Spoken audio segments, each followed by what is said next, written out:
Hi, I'm Daniel Graziano, and I'm going to be going over the details to my final project called Neuroscience and Neural Nets. To start with, our broad goal here is to explore the deep learning techniques as they apply to neuroscience datasets. The data we'll be looking at is the electroencephalography data, also known as EEG data. This is a type of time series data. The techniques we'll be looking at are convolutional neural networks, a type of RNN called the GRU, the dense neural net classifiers, UMAP, and echo state networks. Our more specific goal is to predict digits that subjects were viewing on a screen using only their EEG signal. So let's take a closer look at the dataset. The dataset consisted of recordings made from various patients of a visual paradigm where the subjects view digits 0 through 9 on a screen, and the data is recorded from them while they do that.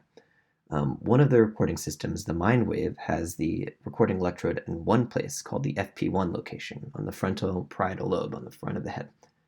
The other recording device, called the emotive epoch, has multiple electrodes all over the head, as you can see in this bottom right part down here. The electrodes are located and scattered towards the front, back, center. Pretty much they cover the entire head. And we'll get a look at that equipment later so you can have an idea of what it looks like. The data comes in a text file, which needs to be parsed by Python, which we'll go through. But basically, the data has different fields, which is an ID field, an event, which distinguishes when a specific test happened. There's a device string, which tells you which device was used when. There's a channel string, which tells it what possible channel was being recorded from. You can see the channel codes are down here. An example of one is F7 or AF3. And the code is the target of our training data set. It's what the digit that the people were actually seeing when the recording was going on. The last two are the size data set, which helps us determine the sampling rate. It basically tells us the number of values captured in the 2 seconds. The recording sampling rate was not the same for every sample, so it's important to look at the size and adjust your parameters accordingly to normalize, and we'll get into that more later as well. And finally, the last part of the data set is the data itself. The EEG data is a string of numbers representing a time series data. Each of them represents the value of the EEG at a specific point. And we'll get into more about what EEG is and why it matters. So let's take a look at the data set here over in the notebook. We load the necessary packages, and then we can get into the actual data itself. You can see a picture here of the MindWave device. The data set is about 200 megabytes, so I went ahead and created a function to download the data from Google Drive. I've posted the data up in my Google Drive, and it could be downloaded via a publicly accessible link, which I posted here, so anyone can just download this using the function or using the URL directly onto their computer. The data is also available via this link. You could download it at the very top here. If you click on this link, you could download the data set from there, but it's just a little easier to get from the Google Drive. Here's the summary that I already went through, and you can see that the first thing we did is we went through and we loaded our data set into a pandas data frame. And we had to identify the names of the different columns that we just discussed. We noted that there was no header and that the white space was the delimiter. So there was no commas, it was just all white space. We verified the data was loaded correctly by using the head command, and we can see that the columns loaded in as expected. Getting back to the slides here. Before we go any further, I want to go through the environment we're using to analyze this data. Almost all of the data was analyzed using Google Colab, which was sufficient for this kind of data. It wasn't overly processing intensive. The only thing that required some extra power was training the echo state network, which required a lot of memory. So we used the P2X large instance on EC2, which was about 61 gigabytes, and this proved enough. The special packages we installed here were Swifter. Basically, that's a package to do the pandas apply operation, but distributed across multiple processors. So it's a parallelized version of apply. UMAP, which we'll demonstrate later. PyFFTW, which is a custom fast FFT algorithm, and the ECN model itself that we implemented. The data pre-processing steps we did is we first imported the data into the data frame, as you just saw. We converted the EEG into a NumPy array. We removed some trials where there was no digit present. We trimmed, we normalized, we calculated FFT, and then we split into train and test as we normally do. So I'll show you how that works now. Over here we see the first step that I mentioned, that we convert the data from a series of strings, you can see these are all just string values here, into a NumPy array, so we could actually perform operations. So this is where we use our Swifter apply operation that we discussed. We check if Swifter is in the modules. If Swifter is not available, it's not a problem. It will fall back and just use a regular apply, which is a little bit slower, but will still get the job done.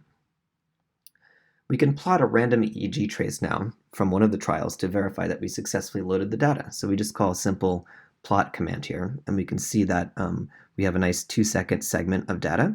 It doesn't look like much now, but we're really going to be transforming and analyzing this data and looking at it more closely. So later we'll make some sense of it. But for now, we just want to verify that it's there. We then filter out any of the codes that are -1. We're not going to use these. These are just random sample trials. The patient was not shown any number for the -1 code. So because there's no target assigned to -1, we just remove it. We then check to see the lengths of the different segments. We have a problem here. You can see that the lengths are all different values. This is not great for any machine learning application. We kind of want a nice uniform input into our model, so we're going to have to do something about this, some data cleaning. So we have a function here which goes through and trims the data down to the most popular minimum size. We will either pad or trim the data down so that we pretty much eventually end up with, as you can see down here, all the data is now a single size, which is 888 samples in this specific case.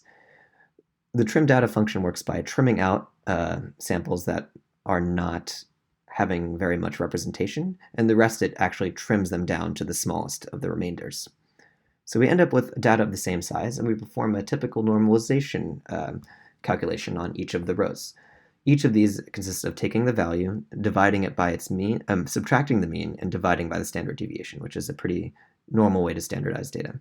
And then we create the train and test split, as we mentioned before, with stratification, although the data set is very balanced, so it's not necessary to stratify if you don't want to. So we're going to get into a few more details about how FFT and spectrograms work, because that's so fundamental to how this project works. Spectrograms are a way of visualizing the spectral content of a sample, of a time series sample. Basically, the way this works is it's done using a fast Fourier transform, which transfers the time series data from the time domain into the frequency domain. So instead of your x-axis being time, your x-axis turns into frequency, as you can see from this diagram up here. So this calculation is usually done on a whole segment at a time, but that doesn't do much good for us. We want to get it to show where the spectral estimate is for any point in our sample.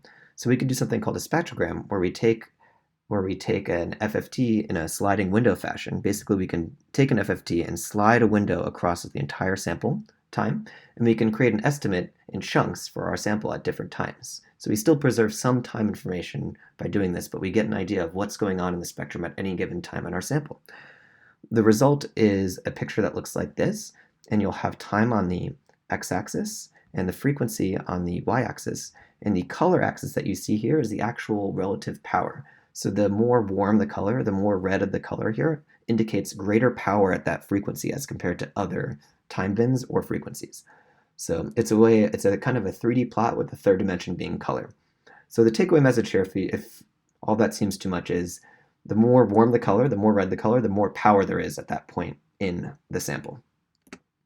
So the first method we used was using convolutional neural networks to try to classify these, because these things are just pictures here. As spectrograms can be thought of as a type of image, with each of the kernels being a pixel.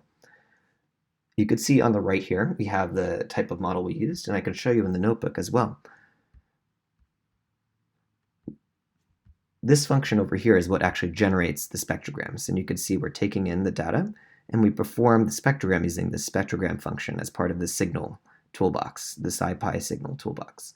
It takes in the data, performs the sliding window FFT calculation, and returns a series of frequencies and times, as well as the spectrogram, which is just simply an array.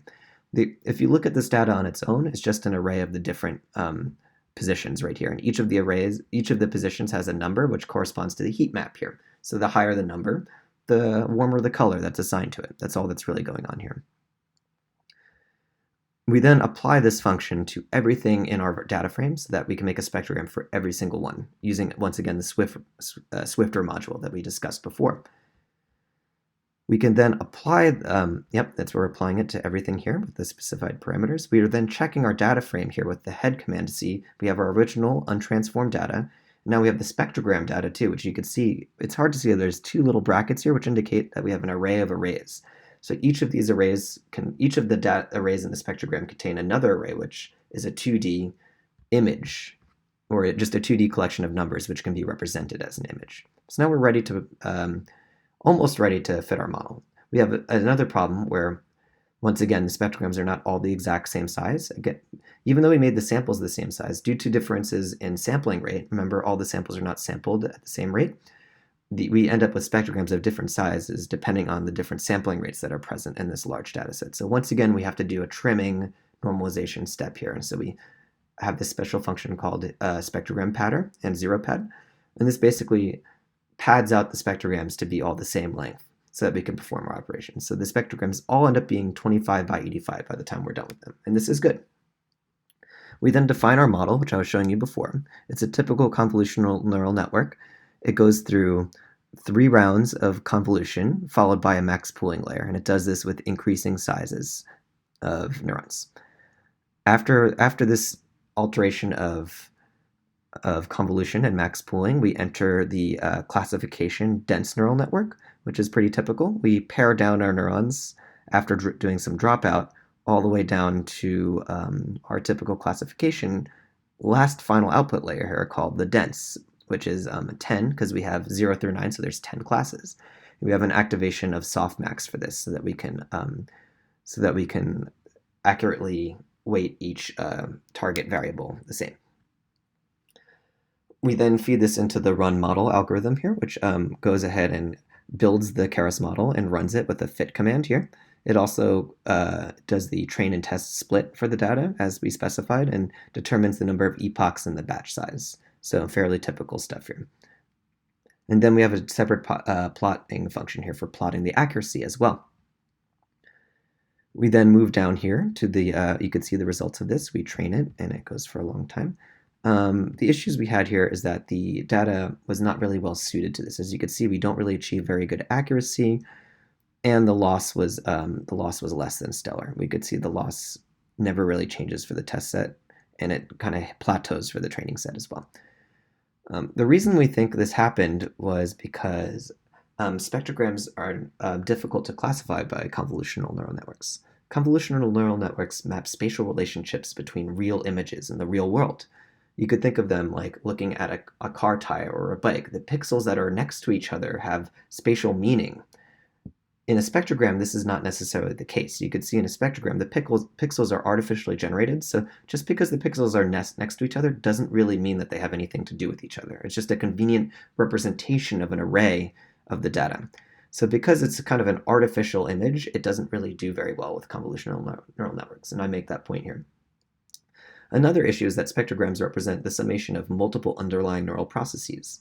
The way a spectrogram works is we record EEG data, which is thousands and millions of neurons firing at the same time, and they oscillate at varying frequencies. We're picking up the results of those oscillations at the surface of the scalp.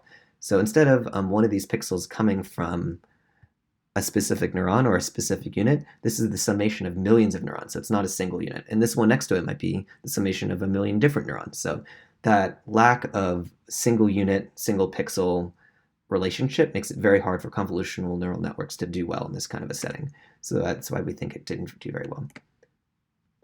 The second unit we looked at was the gated recurrent unit. We decided to look, I decided to look directly at the time series data in a raw format. The reason for this is that this type of recurrent neural network saves its memory state, and it's actually particularly useful at analyzing encoded sequences such as time series data. Time series often has influence from past points on future points, just as an influence on your past brain state, like what you're thinking of now, influences your future actions. So this memory unit built into GRUs really helps us work and classify with this type of data. We're going to take a brief break here because we need to split the video into 2 so it fits into 15 minutes. So please check out part 2 of this video for the rest of the summary. Thank you.